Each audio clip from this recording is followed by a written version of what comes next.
चाणक्य की कहानियों का जिक्र करते समय हमें वह समय याद आता है जब भारत एक विभाजित राजनीतिक और सामाजिक संदर्भ में था। चाणक्य ने उस समय के सामाजिक, राजनीतिक और आर्थिक समस्याओं का सामना किया और अपनी बुद्धि और नीति का उपयोग करके उन्हें सुलझाने का प्रयास किया। इस कहानी में हम चाणक्य के एक युवा अनुयायी की यात्रा के माध्यम से उनकी नीतियों के महत्व को समझेंगे। एक समय की बात है, भारत के एक गांव में एक युवक नाम राजीव रहता था। राजीव बहुत ही बुद्धिमान और प्रेरणास्पद व्यक्ति था, लेकिन उसकी अज्ञानता और अध्ययन न करने की वजह से वह अपने वास्तविक पोटेंशियल को पूरी तरह से प्रकट नहीं कर पा रहा था। राजीव को अपने गांव में चाणक्य के बारे में सुना था, जिनके बारे में उन्हें बहुत सुनहरे विचार मिलते थे। राजीव ने चाणक्य की बातों को अध्ययन करना और उनके नीतियों का पालन करना शुरू कर दिया। एक दिन राजीव के गांव में एक युवा स्त्री निवेदा नामक लड़की आई। वह अपने गांव के अन्य लोगों की मदद के लिए आई थी और उन्हें सिखाने के लिए चाणक्य की नीतियों का उल्लेख किया। राजीव को निवेदा की बातें बहुत प्रभावित करती थी और वह निश्चित रूप से अपने जीवन में सकारात्मक परिवर्तन करना चाहता था।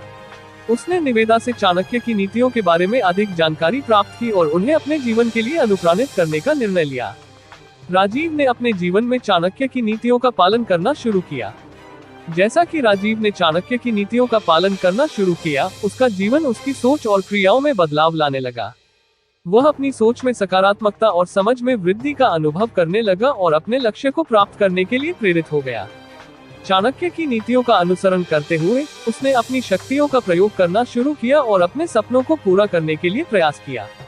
राजीव का ये प्रयास उसे निवेदा के साथ और अधिक मजबूती से जोड़ता गया। उनकी साझेदारी में वे अपने गांव के लोगों की सहायता के लिए एक नई पहचान बनाने के लिए मिलकर काम करने लगे।